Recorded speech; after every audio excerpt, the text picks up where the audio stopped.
Hey, how you doing? So by the end of the compilation of the videos and the that I'm gonna put forward, and like I said, I'm gonna start making videos of the emails and the forms and the police reports and all the supporting documentation. Because like I said, the narrative, I get it, is complicated, but at the end of the day, this is my intent. All the crazy crap that I've been through in my life. And I mean, it's a lot. It's a whole lot. Yeah, then all the crazy stuff that the respondent in this matter, the mother of my child, who's a fucking social worker for child welfare services, and abandoned their first child to go do all this crazy, stupid shit that is going to be hard for people to fathom because they're going to be like, how the fuck did this person even become a social worker after they did all this stuff? Exactly. So, but having done all that and having a second and a third chance, you get a second chance as a parent. You get a second chance as somebody who had an education and a responsibility. And what do you do with it? I shouldn't have had to beg and plead with this person to stop getting hammered in front of my son and stop letting friends from the time frames when she was doing all this. So they were there. Then there's the new friends that may not have known about the past but have similar fucked up behavior that doesn't need to be. My son doesn't need to see that shit, man. And so if all that hadn't happened, maybe I could see where I should have to beg and plead like, hey, you gotta get some help, let's do this, we gotta do better. But with all that having had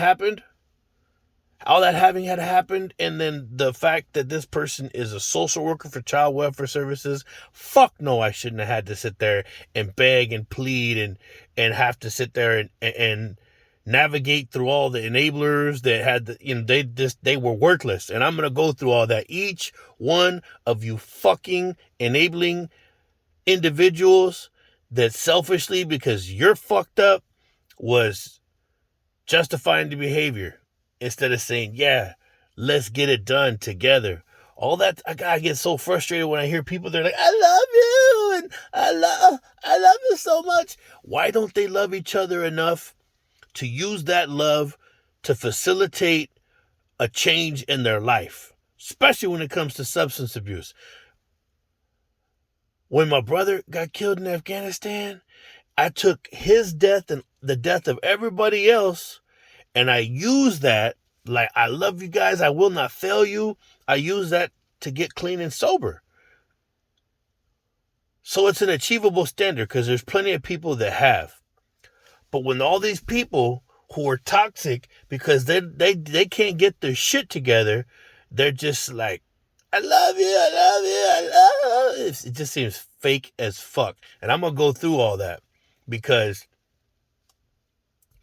it's a lot of what I've had to deal with as I'm talking to these people and I go to them and say, hey, my son deserves better. You guys could help out. We could do it together. Man, you should have heard the responses that I got from these people. I was just taken aback, like, holy shit, man, these people just aren't going to get it. They're not going to get it together more than likely. This is just going to be a behavior going on into their 50s. And there's people that are here in that dynamic that like this circle that she made, this wall of enabling protection that she made, that are in their 50s that are still making some awkward choices in life. And we're going to go through that because all of you fucking enabling, wild, crazy decision making, like, people, that shit is dysfunctional. You could do better. A lot of y'all, I can say something positive and good about every single one of these people, whether it's a skill that they have, an ability, a personality trait, but then there's this huge fucking elephant in the room that's just weighing them down. It's not an elephant in the room, it's an elephant on their chest. But each one of them got excuses. They each have a permission statement, multiple permission statements as to why the behavior just can't change, or why it should. Oh, well, I got to do it this way and that way, but that way's not working. So go to the people who have successfully navigated either to where you want to be or away from where you don't want to be, and listen to what they got to say and map out the strategy, duplicate it, emulate their behavior, do whatever you got to do.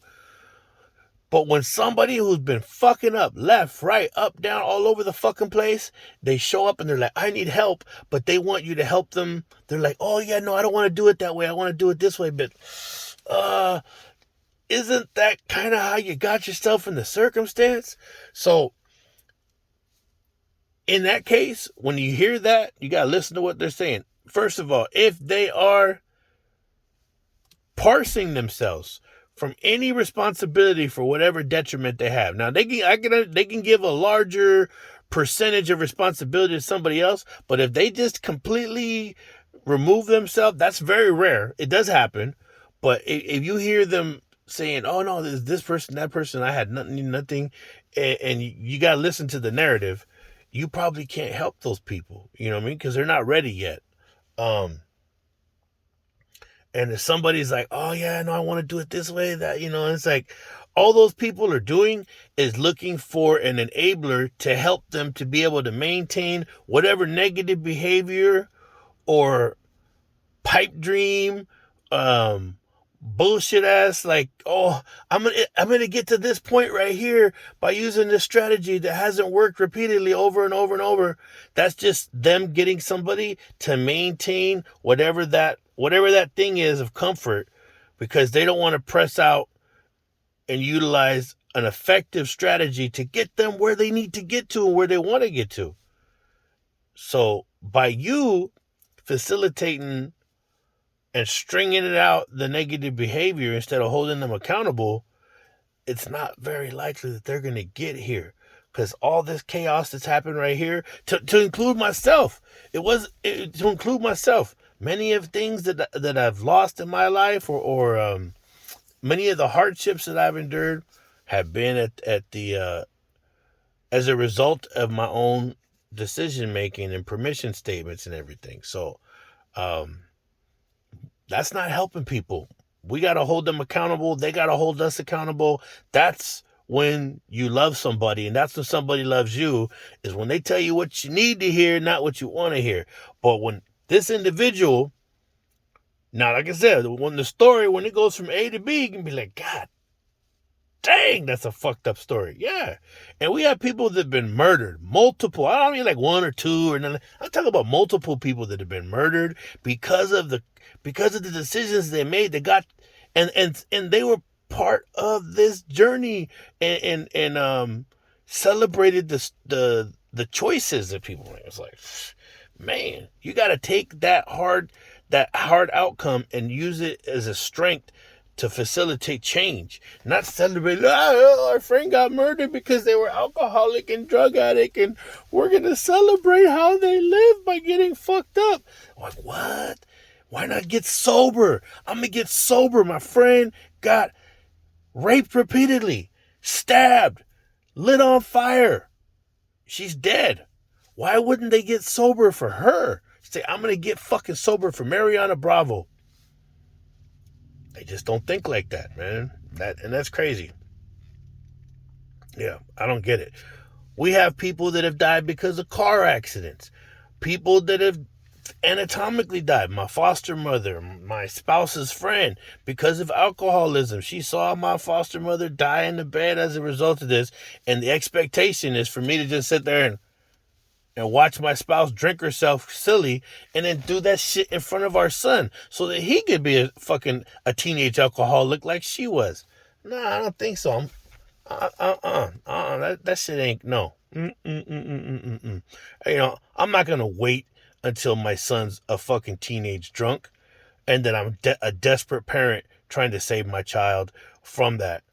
Because I've seen it. I've seen it now. Like I said, at the Kaiser support groups, I see what happens if you don't stand up. I mean, there's tons of parents that are in there. We each talk and, you know, they grab the mic and they rock it and they tell their story. And it's like, it gives me an opportunity to see what future may come if I don't take a stand.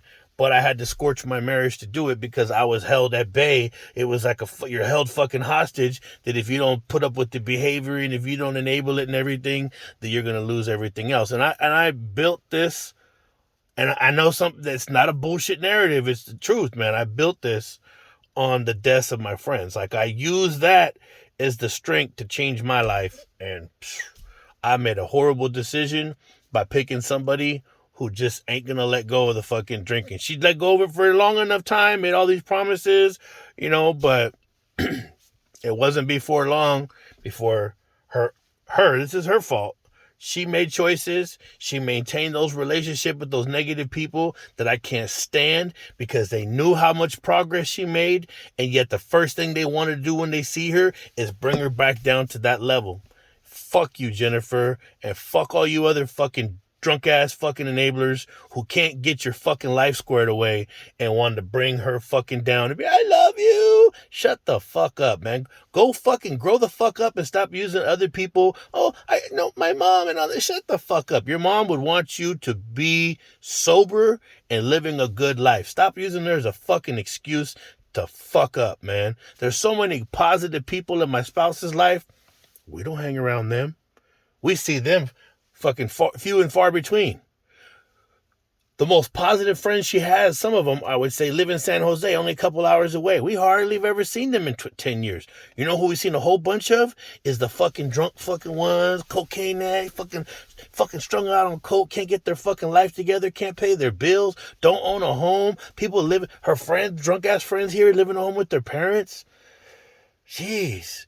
Surround yourself with those kind of people, and they're going to either take you back, take you down, or just it's going to hurt you to see them suffer through life like I've had to suffer and see a lot of my friends that I care about that won't get their head out of their ass. You got to pop that head out of your ass and get your shit together.